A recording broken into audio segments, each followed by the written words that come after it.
Some metal ions will color a flame. This is used in flame photometry to measure trace concentrations, usually in water.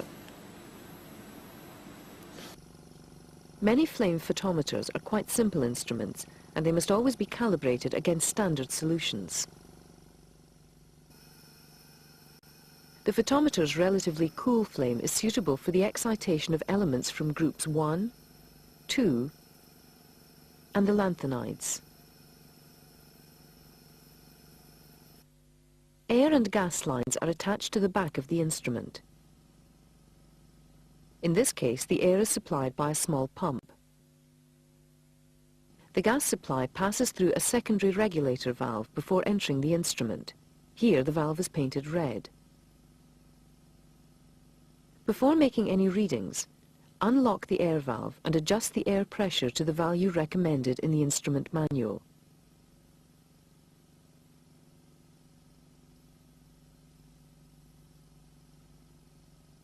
Then lock the valve. The regulated air and gas supplies enter a nebulizer unit where they are mixed with the sample solution. The air flowing into the nozzle at the front of the unit draws solution up a thin tube and converts it into a mist.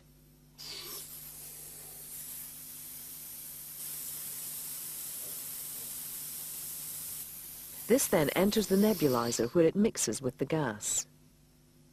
The nebulized mixture of gas, air and solution is fed to the burner. Excess liquid from the nebulizer passes into a standpipe which stops air and fuel escaping, but allows excess liquid to run to waste. Check regularly that the runoff system is functioning correctly. If it is not, the instrument will not give reliable readings.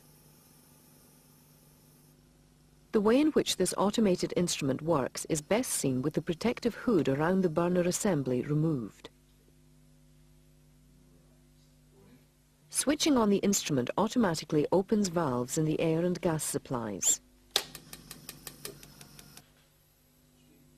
And this instrument automatically ignites the fuel-air mixture.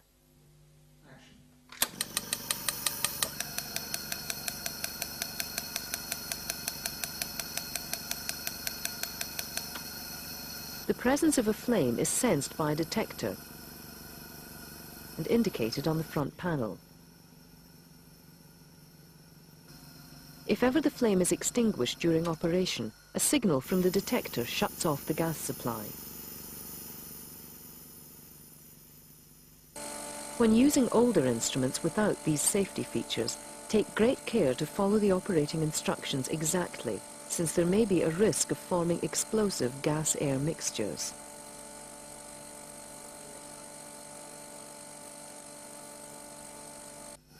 The presence of elements such as the alkali metals colors the flame. This is the color produced by potassium, and this that of sodium. The light from the flame passes through a window to a photodetector which covers the opening and is normally hidden inside the hood. This instrument is set up to measure calcium, potassium or sodium. Movement of the bar moves different filters in front of the detector. Each of these only lets light of a wavelength specific to the element in question to reach the detector. The rate at which the instrument draws up liquid, the aspiration rate, should be checked using a blank solution, in this case water, at the beginning of a run. This is easily done by drawing the solution from a graduated vessel. A rate of 1 cubic centimeter in about 10 seconds is satisfactory. If the instrument doesn't aspirate, or aspirates very slowly, the nozzle may need cleaning.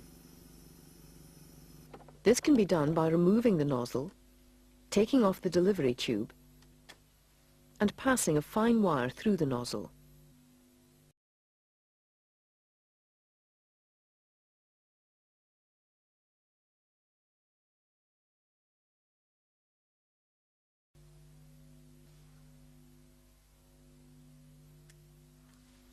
Before starting a run, the flame must be set to give the maximum sensitivity for the element that is to be measured. Ensure that the fuel control is well open. Switch on, and when the flame is ignited, aspirate the blank solution, in this case distilled water.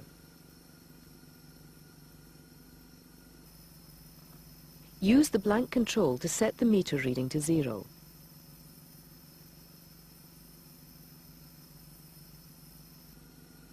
Then replace the blank solution by a dilute solution of the element to be measured, in this case sodium.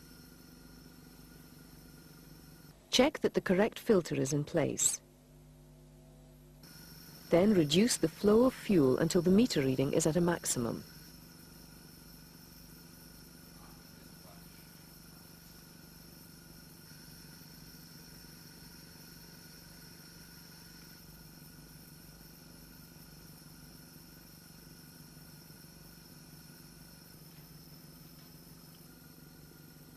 Now aspirate the blank solution again to remove any traces of sodium from the nebulizer.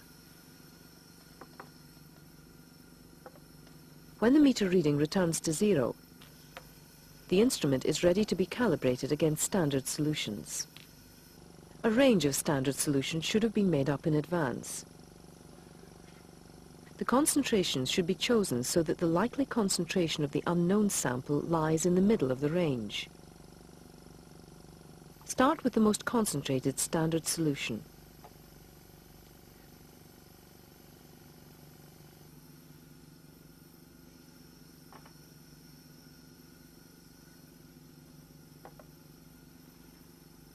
When the reading has stabilized, use the coarse and then the fine sensitivity controls to bring the meter reading to the concentration of this standard solution.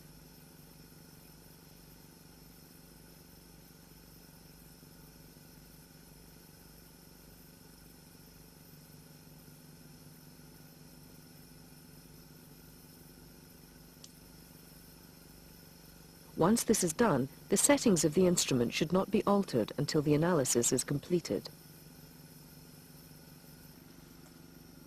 Aspirate the blank solution to clean the nebulizer.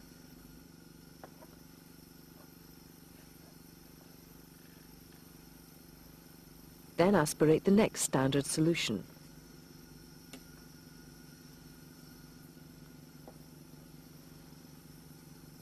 Note the meter reading.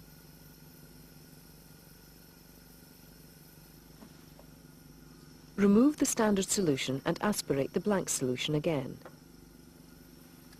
Continue with this procedure until readings have been recorded for all the standard solutions.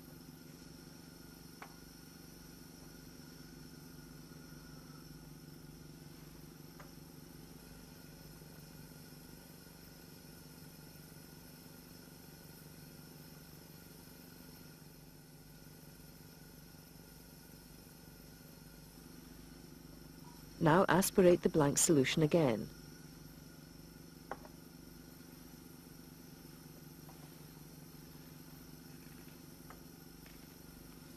Then aspirate the unknown sample.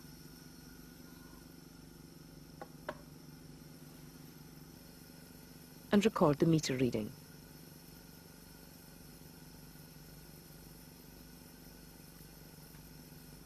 Finally, aspirate distilled water for a couple of minutes to thoroughly clean out the nebulizer.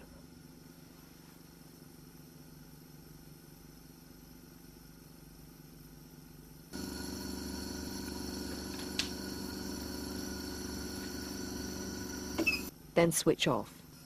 For non-automated instruments, carefully follow the shutdown procedure. If the unknown solution contains solids, it is important to filter it. Otherwise, the nebulizer may become blocked. It is vital to select a filter paper that will not absorb the ions that will be measured.